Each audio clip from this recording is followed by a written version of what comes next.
This is Keep the Faith Ministry News. I'm Hal Mayer. If you sent some messages that were for the recipient's eyes only, or perhaps you have something on your browser's history that shouldn't be there, things just got more complicated. Too bad.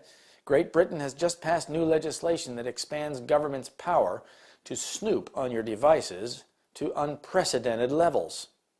A new law called the Investigative Powers Bill takes the place of the regulation of Investigatory Powers Act.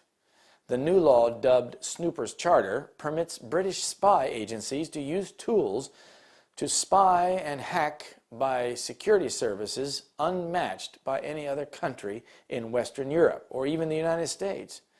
And it passed through Parliament with only token resistance. Public apathy and disorganized opposition allowed the government to pass the legislation without making one concession to the privacy lobby. Edward Snowden tweeted, "The UK just legalized the most extreme surveillance in the history of Western democracy. It goes further than many autocracies." Snowden in 2013 revealed the scale of mass surveillance or bulk data collection by the U.S. National Security Agency and the UK's GCHQ, which work in tandem. The legislation allows a variety of electronic spying techniques, including access to phone records and collection of electronic data. The Snooper's Charter requires internet, phone, and communications app companies to store records for 12 months and allow authorities or law enforcement officials to access them on demand. Home Secretary Theresa May, now Prime Minister, introduced the legislation in November of 2015. It has been working its way through Parliament over the last year.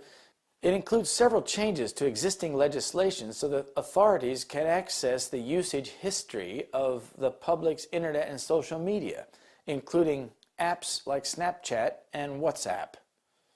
Companies will be legally required to assist the government to see who you've contacted and websites you've visited in the last 12 months, including internet search history, calls made, or messages sent.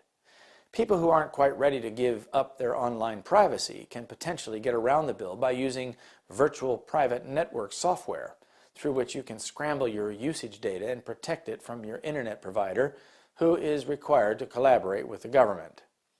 Fears of Islamist attacks have greatly reduced opposition by privacy groups to increased surveillance.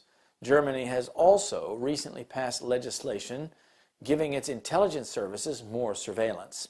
And while the U.S. recently passed legislation modestly curtailing bulk phone data collection, the election of Donald Trump to become U.S. president is potentially a major setback for privacy advocates. Jim Killock, the executive director of Open Rights Group, said, "The UK now has a surveillance law that is more suited to a dictatorship than a democracy. The state has unprecedented powers to monitor and analyze UK citizens' communications, regardless of whether we are suspected of any criminal activity." Welcome to the world of surveillance. In order for the New World Order to gain control and implement its aims, there must be control of citizens' private communications. The merchants of the earth, businesses, including internet companies, are colluding with the kings of the earth, or governments, to establish the infrastructure to control the destiny of the human race. God has his own purposes in permitting this intrusion. Who hath taken this counsel against Tyre, the crowning city, whose merchants are princes, whose traffickers are the honorable of the earth? The Lord of hosts has purposed it, to stain the pride of all glory, and to bring into contempt all the honorable of the earth. Isaiah 23, verse 8 and 9. This is Keep the Faith Ministry News. Thank you for watching.